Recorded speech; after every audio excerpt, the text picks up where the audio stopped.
핵심은 이 수업입니다. 관한 수업을 할 텐데, 우리 그 자료 교재, 오늘 임시 특강 교재죠. 14쪽. 그리고 필기를 좀 하시는데, 어디를 하시냐면은, 제 교재 포맷이 합니다. 제 교재 이렇게 만들어집니다. 교재의 아주 일부 모델로 보시면 되고, 22쪽에 보시면, 그 핵심 정리라는 그 노트가 있을 거야. 거기 필기하시면 돼요. 그렇죠? 그 필기하라고 만든 공란입니다. 22, 23. 그 두 페이지가 있죠. 지금이 40분이니까 요거 이론편 두 개 나눌 겁니다. 이론편하고 이론편에서 이제 실제 문제풀이를 해야 공부가 마무리되니까 앞부분은 이론편, 뒷부분은 문제풀이 해서 그 해제를 해드릴 테니까 요 앞에 정리가 되어 있기 때문에 요 정리된 것은 따로 필기하지 않고 추가적인 것만 제가 정리해 드릴게요. 자, 논술 평가형 이라는 그 위상이 이제 뭐냐, 위치가 뭐냐, 아까 1교시 때 잠깐 제가 설명드렸던데, 유형의 체계도 요거 일단 기억을 하시고, 요걸 기억을 해야 여러분이 내가 공부를 하는 게 무엇을 공부해야 될지 감이 옵니다. 4대 영역 그래요. 4가지 영역으로 구분됩니다. 요약 관련된 영역, 요약 영역 그래요. 그리고 적용 분석 영역, 그리고 자료 해석 영역, 그리고 자기 견해 영역, 이렇게 돼요. 여러분이 논술 학원에 와서 공부하는 것은 4가지가 전부입니다. 더 이상 없어요. 요 안에 들어가면은 뭐가 있냐면은 요약형이 있고, 요약형, 정말 요약만 하는, 그리고 그 유명한 비교가 있습니다. 이 비교 분석형은 이것도 거의 모든 데 다 나옵니다. 사실은 중요합니다. 요거는 설명형 그리고 평가형. 자, 요약 영역과 평가 적용 분석 영역의 차이점이 뭐냐 하면은 요약 영역은 재심은 내용 정리. 여러분이 오늘 수업을 자꾸 처음 듣죠. 수업을 들어보면은 뭔가 느낌이 올 텐데, 논술을 객관화시켜 주세요. 제가 내거는 모토가 논술은 객관식이다라는 건데, 그냥 광고 문구가 아니에요. 정말로 객관식인데, 보세요. 자, 제시문을 주고 정리하래요. 제시문을 주고 비교하래. 그러면은 부산에 있는 홍길동이나 서울에 있는 이갑식이나 둘이가 만약에 답안을 정확히 썼다면은 답안이 같을 겁니다. 왜냐면은 주어진 제시문이 같으니까.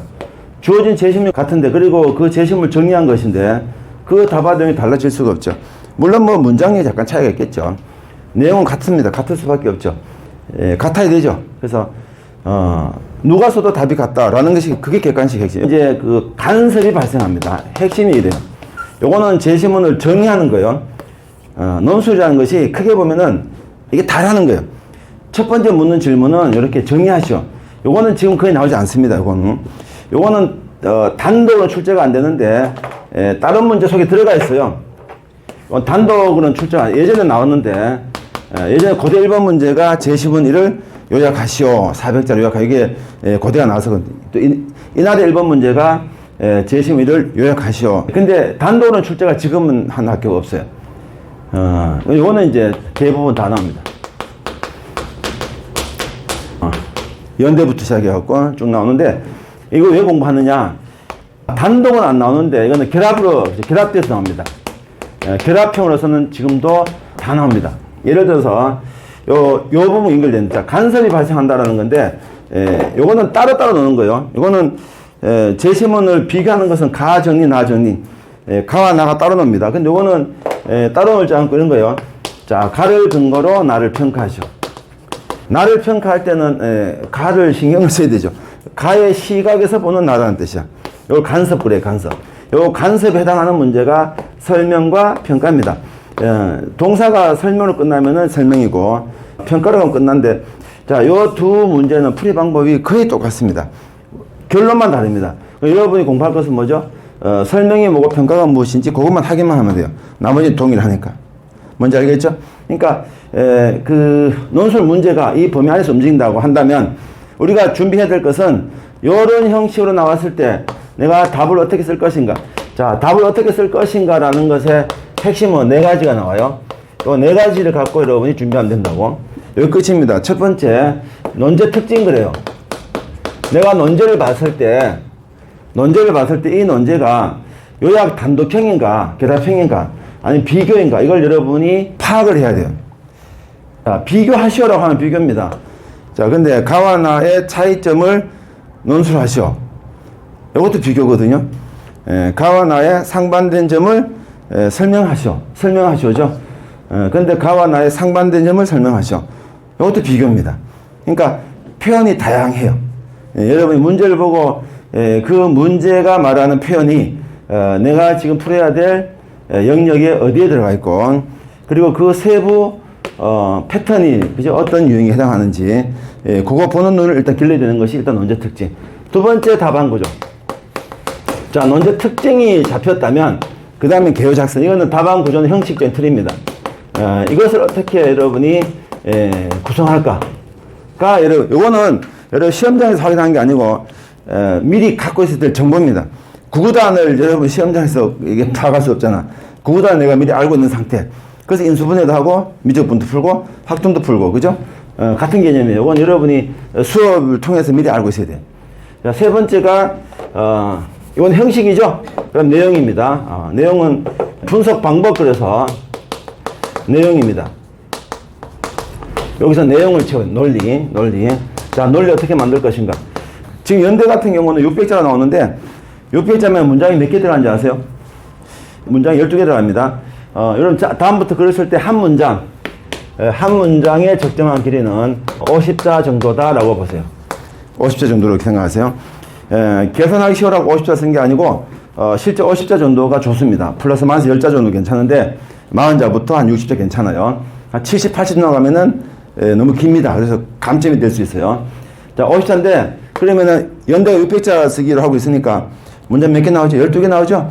그러면은 실제 답안은 12개 문장을 쓰는 게 첫 번째 문장부터 12번째 문장까지 12개의 문장이 미션이다, 할당이 됩니다. 여러분 12문장 정도의 길이가 얼마 정도 될까요? 이렇게 생각하면 쉽죠? 비문학 문제 풀 때 그 선지가 5개 붙어 있잖아, 그지? 한 문제다. 그러면은 우리가 12문장을 독해한다는 것은 그 객관식 한 3문제가 채 안 되죠. 3문제면 우리가 15개 선지를 독해야 되니까 그 정도도 안 되는 분량이에요. 객관식 3문항에 해당하는 선지 개수만큼도 안 되는 정도의 분량이 현재 연대 답안 분량입니다. 생각보다 얼마 안 돼요. 근데 그런 문제가 4개 붙습니다. 그게 이제 지금 현재 연대인데, 딴 대학도 물론 마찬가지이죠. 그래서 최근에는 글자 분량 없는 학교도 많죠. 이화여대 글자 분량이 없어요. 성균관대도 없습니다. 너 쓸만큼 써봐, 이런 식인데. 그 다음에 네 번째가 이제 감점 사례. 여러분이 앞으로 그 공부할 때 모든 논술 공부는 요 4가지 목차가 전부예요. 지금 외워봐라 그랬지? 모든 논술 공부는 요 4가지 목차를 갖고 파고들어야 됩니다. 그러니까 논술 공부를 했는데 재미를 못 봤다 라는 학생이나 아니면 처음 하는데 어떻게 할지 당치 감이 안 온다 라는 학생들은 틀이 없어서 그래요. 틀을 기억하라. 근데 가장 많이 나오는 거가 요 평가형이라서 요걸로 한번 같이 한번 수업을 해볼 텐데, 여기 보시면 필기된 거는 요걸로 그냥 보면서 갈게요. 저는 필기보다 이거 지금 정리된 게 편할 것 같아서 정리를 했습니다. 자, 요런 문제 특징이 이렇게 생겼다는 뜻이에요. 요 근거 제시문이라는 말 나오죠. 요런 이론들은 기억을 해야 됩니다. 그 다음에 대상 제시문, 그 다음에 분수, 요 3가지 구조로 되어 있습니다. 요 문제는 이렇게 요런 형식으로 지어져요. 아까 첫 번째 뭘 공부한다 그랬죠? 논제 특징. 자, 이 그 논조 평가형의 논제 특징이 뭐냐 이거요. 이걸 적용 분석 구조다 그럽니다. 적용 분석 구조. 이 적용 분석 구조라는 말이 뭐냐? 이런 식의 문제를 말해요. 제시문 가를 근거로 나를 평가하죠. 이런 식의 문제를 우리가 적용 분석 구조 그럽니다. 그냥 평가가 아니죠. 평가가 아니고 어떻게? 얘를 근거로 얘를 평가. 요게 설명하시오로 바뀌어버리면 아까 그랬죠? 요게 설명형 그럽니다. 이거는 이제, 이게 평가형 그래요. 얘들 둘은, 풀이 방법이 거의 90% 이상 같습니다. 결론만 달라요. 얘는 평가, 얘는 설명해야 돼. 평가 설명의 차이가 뭘까? 얘는 타당하다, 부당하다. 타당하다, 부당하다라는, 판단을 해줘야 됩니다. 이게 평가의 특징이에요. 이거 긍정, 부정. 의미에 대한 정리. 내용에 대한 해석. 순서는 여러분이 공부할 때 그럼 설명을 먼저 해야 될까? 평가를 먼저 해야 될까? 설명을 먼저 공부해야 돼요. 그죠? 요거는 내용에 대한 이해니까. 내용을 이해 못하면 평가 어떻게 하죠? 그래서 진도는 요건 먼저 나옵니다. 근데 오늘은 특강이니까 요건 제가 바로 왔죠. 그래서 요걸 우리가 근거 제시문 그래요. 요걸 대상 제시문 그럽니다. 항상 이러세요. 자, 땡땡을 근거로 요 근거 제시문 나오고 땡땡을. 근데 가만히 보면은 경우의 수가 어때요? 여기 한 개가 있고 한 개. 근데 한 개가 있고 두 개. 이렇게 되겠죠? 또는 세 개도 되겠죠? 그죠? 그렇게 많이 무한 들어가지 않겠죠? 많으면 세 개입니다. 아니면 앞에가 두 개 또는 세 개, 뒤에가 한 개. 요거 우리가 이제 1대1 구조 그래요. 요거 1대2 구조 그럽니다. 2대1 구조 그럽니다. 요런 경우의 수 말고 경우의 수로 보면 하나 더 있을 수 있죠? 뭐 복수 대 복수. 가나에서 다라 또는 다라마, 그죠? 복수 대 복수. 하지만 이거는 거의 출제가 되지 않습니다. 이건 아주 빈출. 그래서 대부분 나오는 문제들은 요 세 가지 패턴을 출제가 돼요. 우리가 대비할 것은 뭐냐? 문제가 요 셋 중에 하나일 거단 말이야, 어차피. 그쵸? 그러면은 요 각각을 두 번째 뭐 한다? 답안 구조. 그러면 우리가 요렇게 나왔을 때 답안 형식은 형식을 말하니까 형식이라는 것은 그 단락 구성을 말하는 거죠. 그러면 이런 문제 나왔을 때 단락 구성을 어떻게 할 것인가? 이걸 첫 번째 해야 된다고. 공부하는 방법이. 뭔 말인지 알겠죠? 논제를 확인했으면 그 논제에 따라서 답안 형식을 어떻게 짜야 될 것인가. 여러분이 답안 형식이라는 이 형식은 두 가지를 얘기하는 겁니다. 자, 단락 구분을 얘기하는 것이고, 지금 얘기했죠. 또 하나가 있어요. 분량 배분. 그래서 우리가 형식이라는 것은 단락 구분과 분량 배분을 확인해 주는 작업이다. 시험 문제를 봤어. 우리 시험장 가면 시험 문제 본단 말이야. 첫 번째, 문제를 보면서 이게 무슨 문제다 확인되겠죠? 왜? 다 해봤자 10개도 안 돼요. 한 7, 8개. 그 중에 하나예요. 그거 못 외워서 누가 있겠어? 그래도 절반 가까이가 모릅니다. 왜 그럴까? 그만큼 논술을 안 해서 그래요. 여러분, 수능 공부에 제가 뭐 글쎄, 한 50분의 1, 100분의 1만 투자도 되지 않을까? 자, 논술 학습에 드는 시간은 주당 14시간. 학교 수업, 학원 수업 4시간이니까, 그게 전부입니다. 숙제도 안 내요. 정말이에요.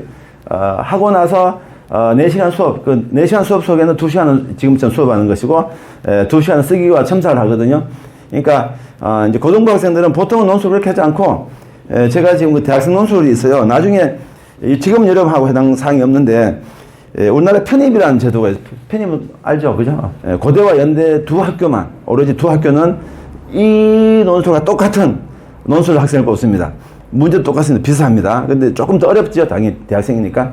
그런데, 그 대학생들 수업할 때는 제가 수업 따로, 첨삭을 따로 합니다. 대학생들 시간 많으니까. 주중에 불러요, 한 명씩. 물론 제가 고생이죠. 수업 말고 한 명씩 다 불러야 되니까. 고등부 학생은 여러분이 그게 안 되죠. 학교 또 개학하게 되면은 한번, 그죠. 논술학원 한번 오는 것도 쉽지 않은데, 야, 이번 너 지금 월요일 오후 7시에 첨삭할 테니까 학원 잠깐 들러. 근데 첨삭이 한 10분, 15분밖에 안 되는데, 하여튼 왔다 갔다 할 시간이 없죠. 그래서, 고등부 논술은 하고 났을 때, 4시간 수업 중에 2시간 강의하고, 그 다음에 2시간은 이제 쓰기도 하고, 첨삭도 진행하거든요. 자, 그렇게 진행을 하는데, 그 내용이 여러분이 이제 쓰기를 준단 말이에요. 쓰기를 주면은 아까 그 학교 수기처럼 시험장 가면 똑같습니다. 이게 말고 없어요. 그래서 이런 연습을 계속 반복을 시킨다고 보시면 되고, 그게 첫 번째 여러분 스스로 이제 논제 특징이 뭐다 이거 확인할 것이고, 답안 구조선 배우겠죠? 그럼 답안 구조에 대한 것인데, 그게, 요거는 그, 16쪽, 17쪽에 그 예시들 있죠? 2023 예시입니다. 아직 2024는 제가 문제를 학교에서 문제 공개가 안 돼갖고, 아직은 제가 확인을 못했고, 다 평가시오 붙어 있죠? 보세요. 자, 고대도 지금 있죠? 고대 평가시오. 고대 2번 문제. 고대는 이제 올해부터 이제 시험을 하니까, 그죠? 이건 2024로 표시되어 있지만, 2024 연대 보시면은 평가하죠. 평가하죠. 두 문제나 있죠. 성대 보시면은 여기 논리를 제시하죠. 이게 지지한 논리, 이게 평가입니다. 지지한 논리는 왜 평가하죠? 타당하다 쪽이라서 그래요. 평가는 타당 부당이다 그랬죠? 타당 부당. 그 지지는 타당이잖아요. 평가입니다. 그것도. 자, 그 다음에 인문 보세요. 저기 이대 인문 2 타당성을 각각 평가하시죠. 중대 인문 사회원 보시면은 비판은 부당 쪽이죠. 이것도 다 평가죠. 그 다음에 경희대 사회 A 평가, 외대 평가, 근대 논하시오, 이것도 평가 쪽입니다. 논하시오도 주로 평가를 얘기할 때 그런 말을 많이 써요. 그 다음 홍대, 그죠? 비판, 저건 논하시오. 그 다음 숙대 평가, 제가 숙대까지만 확인했어요. 뒤로 뭐 쭉 갈 수도 있지만. 자, 그 다음에 논증 평가 답안 구조. 자, 오늘 공부 내용 중에 아주 중요한 것 중 하나입니다. 오늘 공부할 날 2번하고 3입니다. 요거는 여러분 오늘 꼭 공부를 익혀두세요. 2하고 3하고 논증 평가의 분석 방법. 요 두 가지만 알면은 답을 쓸 수가 있어요. 그렇죠? 2는 그 답안 형식을 말하고, 요 3은 내용을 말한 거니까 형식과 내용 결합이 되면 답이 쓰는 거야. 그 다음은 뭐야? 물론 그 다음 여러분 해야 될 게 뭐야? 제시문 독해야, 그지? 답안 구조. 오늘 책에 있으니까 그 책을 갖고 설명을 드릴 텐데, 굉장히 쉽습니다. 쉬운데, 익혀놓으면 쉬운데, 모르고 있으면은, 아무래도 막연할 수밖에 없죠. 자, 요거는, 아까 말했듯이 종류가 세 가지 있습니다. 1대1, 1대2, 2대1. 물론 1대3이 있을 수 있는데, 그건 같은 컨셉이니까 상관없죠. 2대2가 논리적으로 가능한데, 실제 시험에 문제가 없습니다. 일부 학교 나오긴 나오는데, 일단 무시. 자, 그래서 1대1 구조, 제시문 가를 바탕으로 나를 평가하시오. 이런 식의 문제를 우리 1대1. 제가 뒤쪽에 삼각형을 그려요. 이거는, 이 근거지문 대상지문인데, 근거지문 대상지문이 헷갈려갖고 순서 바뀌면 답이, 꽈락이 되죠. 그죠? 큰일 날 수 있죠. 그래서 표시를 늘 해야 됩니다. 이게 표시 넣으면은 자기 약속이죠. 그래서, 동그라미는 근거지문, 삼각형 대상지문. 이렇게 하는 것이 되게 좋습니다. 자, 답안 형식이 세 가지 가능합니다. 세 가지가. 제가 이렇게 세 가지가 다 가능하니까 세 가지 다 보여드린 건데, 이게 가장 좋은 방법이 1순위 구조, 권장. 이거는 가능은 합니다만, 이제, 이게 안 될 때 가거든요. 이거는, 가능은 틀린 건 아닌데, 딱히 추천되지 않습니다. 그래서 1순위, 2, 3순위. 여기 쓰는 것은 가능은 하다. 하지만 얘가 더 좋다. 그리고 덜 좋다. 그리고 조금 덜 좋다. 그죠? 그러니까 논술이 OX 같이 이렇게 답이 딱 정해지는 게 아니라고. 답은 있지만 답이 여러 가지가 있다고 말했죠. 그렇게 생각해요. 그러니까 더 좋은, 학생들 이렇게 써놓고 이거 안 됩니까? 라고 묻거든요. 그 뜻이 아니에요. 되는데 더 좋은 답이 있으면 더 좋은 답으로 가자는 거예요. 틀린 게 아니고. 그래서 자, 가를 바탕을 평가니까 이건 쉽죠. 자, 가를 정리하고 가에서 평가하면 됩니다. 자, 답안의 분량 배분. 요거는 우리가 3분의 1 쓰고 3분의 1 써요. 왜 그럴까? 지금 최전자가 물어본 것은 가 정리가 아니죠. 가에서 나 평가하죠. 근데 가에서 나를 평가하기 위해서 가를 정리하고 들어간다는 뜻이에요. 아까 우리가 요약형. 자, 요약형은 드디어 요즘은 출제가 되지 않는다 그랬죠. 고대 1번 문제였는데 대신에 여기 들어가 있잖아요. 보세요. 그죠? 요 문제는 가를 요약하라는 말이 없죠. 근데 가가 들어가죠. 그래서 우리가 아까 4대 영역 할 때 첫 번째가 요약 그 뜻입니다. 근데 분량은 주목적으로 가에서 납평가가 핵심이니까, 그지? 얘는 그렇게 많이는 안 3분의 1, 3분의 1. 자, 이 분량 배분 중요합니다. 여러분이 처음 하면 이걸 많이 써요. 이렇게 많이 쓰거든요. 가에 납평가라고 하면은 일단 가정이 나정이 왕창 하고 끝에 한 문장 씁니다. 꽈락이에요. 그죠? 왜? 출제자는 평가를 부르는데 학생은 요약을 많이 하고 있잖아. 뭔 말인지 알겠지? 이거는, 자, 나를 먼저 정리할 수는 있습니다. 가를 바탕으로 나를 평가하니까, 가가 뭔지 알아야 평가할 거죠. 이렇게 생각할 수도 있지만, 두 번째, 나 내용을 알아야만이 나를 평가하겠죠. 이렇게 말할 수도 있겠죠. 하지만 인간 논리 구조가 어때요? 가를 근거로 평가한다는 것은 가를 먼저 생각하죠. 보통 생각이, 그지? 그래서 가를 먼저 정리하는 것이 일반적이다. 순서 바꿀 수 있다. 바꿀 수 있지만, 아까 말했지만, 이거는 이제 차선책이다. 그죠? 앞에 게, 1순위가 좀 잘 안 될 때, 요것도 이제 이건 3분의 1 됩니다. 자, 요거는 그대로 응용이 됩니다. 자, 1대2 같은 경우는 요게 이제 두 번 발생하는 거예요. 두 번. 요렇게 하는 거죠. 그죠? 가를 정리하고 가에서 다 평가. 가에 다 평가. 그죠? 각각 3분의 1씩 갑니다. 3분의 1, 3분의 1, 3분의 1. 그 분량 표시해 두거라. 3분의 1씩 갑니다. 근데, 이 순위가 좀 복잡해졌습니다. 왜? 두 개가 생겼으니까. 그지? 가에서 나다 평가. 두 개인데 이순이는 뒤에 것을 먼저 정리하잖아요. 그래서 나다니까 나를 먼저 정리한단 말이에요. 그 뜻이야. 그리고 다를 정리하는데, 자, 나를 정리하고 가에서 나평가. 그죠? 다를 정리하고 다에서 나평가. 그죠? 뭔 말인지 알겠죠? 그게 두 개 붙었으니까. 아니면은 방법이 두 가지죠.